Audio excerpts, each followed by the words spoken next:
नमस्कार, स्वागत है आप सभी का YouTube channel knowledge TV. Haryana सरकार आज 3 अगस्त शाम 6 बजे 10 बड़ी खबर सामने आ रही है। हरियाणा से बड़े आदेश, निर्देश, घोषणा।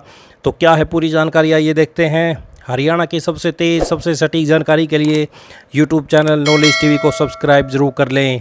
तो आइए देखते हैं हरियाणा से 10 बड़ी खबरें, घोषणा, आदेश, निर्देश, ऐलान। पहली बड़ी खबर, हरियाणा में निकाय प्रतिनिधियों के मानदेय की बढ़ोतरी का प्रस्ताव तैयार हो गया है। शहरी निकाय मंत्री की अध्यक्षता वाली कमेटी ने 3 बैठकों के बाद मुख्यमंत्री नायब सिंह सैनी को अपनी सिफारिश रिपोर्ट भेज दी है। सूत्रों के मुताबिक मंत्री की सिफारिश रिपोर्ट में नगर निगमों के मेयर, सीनियर डिप्टी मेयर, नगर परिषद व नगर पालिकाओं के चेयरमैन, वाइस चेयरमैन और सदस्यों के मानदेय में 25 से 30% की बढ़ोतरी का प्रस्ताव भेजा गया है। बताया गया है कि जल्द ही मुख्यमंत्री की ओर से इसकी घोषणा की जाएगी। तो आप देख सकते हैं, विधानसभा चुनाव से पहले निकाय प्रतिनिधियों को तोहफा देने के लिए गत दिनों हिसार में राज्य स्तरीय निकाय जनप्रतिनिधि सम्मेलन का आयोजन किया गया था। इस सम्मेलन में मानदेय को छोड़कर अन्य कार्यों के लिए प्रतिनिधियों के कई तरह की घोषणा की गई थी, लेकिन मानदेय के मामले में मुख्यमंत्री नायब सिंह सैनी ने शहरी निकाय मंत्री की अध्यक्षता में कमेटी गठित कर फैसला लेने की बात कही थी। तो आप देख सकते हैं, तो शहरी निकाय मंत्री ने बताया कि निकाय प्रतिनिधियों की ज़्यादातर जायज़ मांगों को पूरा किया जा चुका है। अब सिर्फ मानदेय का मामला बचा हुआ है। इसका प्रस्ताव तैयार कर मुख्यमंत्री को भेज दिया गया है। सुधा ने कहा कि सभी प्रतिनिधियों को सम्मानजनक मानदेय देने की कोशिश की जा रही है। तो अभी कितना मानदेय मिल रहा है? नगर निगमों के मेयर को 30,000 रुपये सरकार दे रही है। सीनियर डिप्टी मेयर को 25,000, पार्षद को 15,000 रुपये मिल रहे हैं।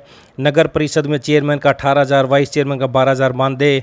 नगर परिषद के पार्षदों को 12,000 रुपये दे रही सरकार। नगर पालिका चेयरमैन को 10,000, वाइस चेयरमैन को 8,000 रुपये मानदेय मिल रहा है।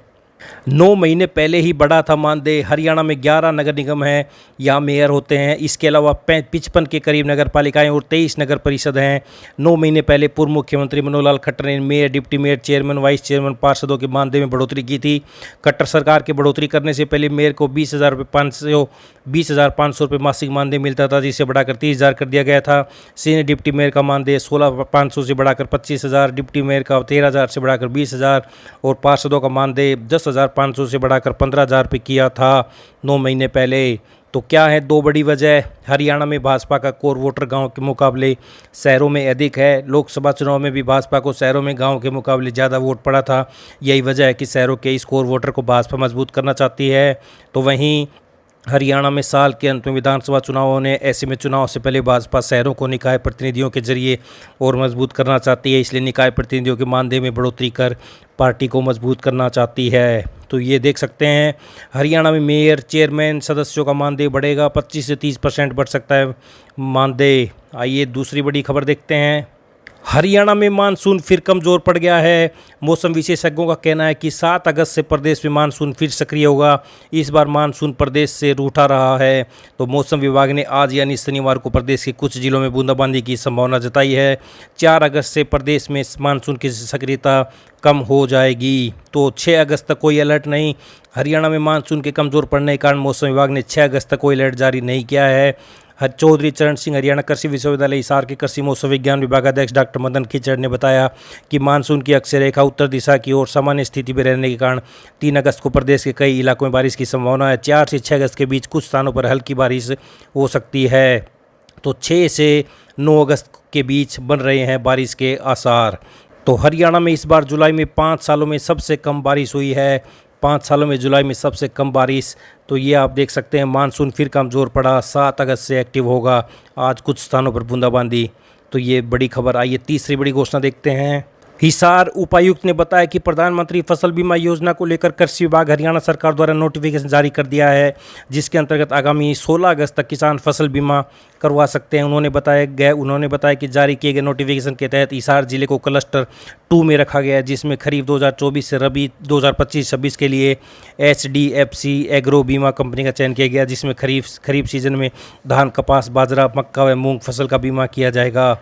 उन्होंने बताया कि बीमा के लिए फसलवार प्रीमियम निर्धारित किए गए हैं, जिनमें धान 2023.80, कपास 5,176.25, बाजरा 975.58, मक्का 1,037.84 और मूंग 908.10 रुपये प्रति हेक्टेयर का बीमा प्रीमियम काटा जाएगा। आइए अगली बड़ी घोषणा देखते हैं। तो हिसार से जिला निर्वाचन अधिकारी एवं उपायुक्त ने बताया कि भारत निर्वाचन आयोग द्वारा चलाए जा रहे विशेष संक्षिप्त द्वितीय पुनरीक्षण कार्यक्रम में पात्र व्यक्तियों को मतदाता सूची से जोड़ने के लिए 4 विशेष तिथियां निर्धारित की गई हैं।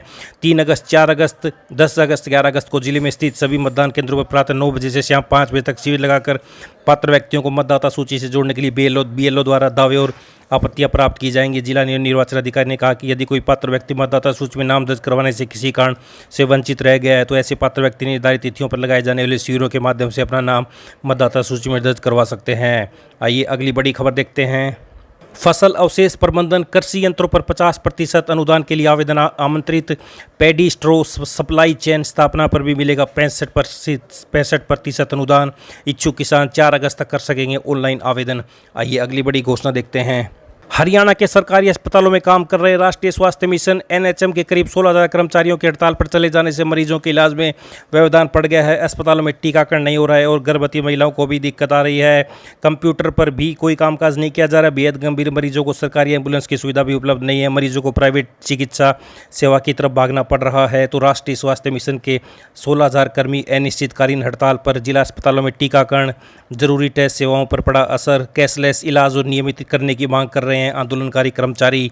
आइए अगली बड़ी घोषणा देखते हैं। 58 साल का होते ही कर्मचारियों को छोड़ना होगा सरकारी मकान। हरियाणा में 58 साल का होते ही सरकारी कर्मचारियों को सरकारी मकान छोड़ना होगा। बड़ी संख्या में कर्मचारियों की सेवानिवृत्ति के बावजूद सरकारी मकान नहीं छोड़ने पर सरकार ने संज्ञान लिया है। चंडीगढ़ और पंचकुला में यदि पति पत्नी के नाम पर घर हैं तो ऐसे कर्मचारी को भी सरकारी आवास नहीं मिलेगा। वित्त विभाग के अतिरिक्त मुख्य सचिव ने इस संबंध में आदेश जारी कर दिए हैं। आदेशों के मुताबिक प्रदेश सरकार के संज्ञान में आया कि कुछ सरकारी कर्मचारी अपनी सेवानिवृत्ति या स्थानांतरण के बाद सरकारी आवास खाली नहीं करते और किसी न किसी बहाने से नियमों से परे जाकर सरकारी आवास अपने पास बनाए रखते हैं। कुछ आवंटियों ने चंडीगढ़ और पंचकुला में अपने पत्नी के नाम पर घर होने के बावजूद अपना सरकारी आवास बरकरार रखा है।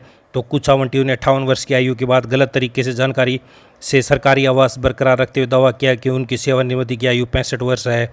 तो ये देख सकते हैं आप, बड़ी घोषणा, छोड़ना होगा सरकारी मकान। आइए अगली बड़ी घोषणा देखते हैं। आईआरबी जवानों के हरियाणा पुलिस में विलय की अधिसूचना हाईकोर्ट में पेश। हाईकोर्ट की सख्ती के बाद आखिर 5 साल बाद हरियाणा सरकार ने आईआरबी के जवानों के हरियाणा पुलिस में विलय के नियम की अधिसूचना जारी कर दी है। सरकार की तरफ से कोर्ट में अधिसूचना की कॉपी पेश की गई। इसके बाद कोर्ट ने याचिका का निपटारा कर दिया। तो ये बड़ी खबर सामने आ रही है। तो वहीं अभी नहीं खुलेगा शंभू बॉर्डर, यथास्थिति बनाए रखने का आदेश। सुनवाई 12 अगस्त को सुनवाई होगी। तो देख सकते हैं। तो वहीं असिस्टेंट प्रोफेसर के 2424 पदों पर होगी भर्ती। आवेदन 27 अगस्त तक मांगे गए हैं। उच्च शिक्षा विभाग में कॉलेज कैडर के असिस्टेंट प्रोफेसर के 2424 पदों पर भर्ती होगी। 26 विषयों के असिस्टेंट प्रोफेसर के लिए हरियाणा लोक सेवा आयोग ने 7 से 27 अगस्त तक आवेदन मांगे हैं। 613 पद अंग्रेजी के, 316 पद जियोग्राफी के लिए होंगे। केमिस्ट्री, कॉमर्स, हिंदी, इतिहास, मैथमेटिक्स, फिजिकल एजुकेशन के लिए 100 से ज़्यादा पद हैं। भर्ती के 3 चरण होंगे। तो आप ये पूरी अपडेट देख सकते हैं। आइए अगली बड़ी खबर देखते हैं। तो तीज का अवकाश अब 7 अगस्त को स्कूलों में होगा। स्कूलों में अब तीज का अवकाश 7 अगस्त को होगा। तो वहीं डॉक्टर BR अम्बेडकर मेधावी छात्रवृत्ति के लिए 28 फरवरी तक करें आवेदन।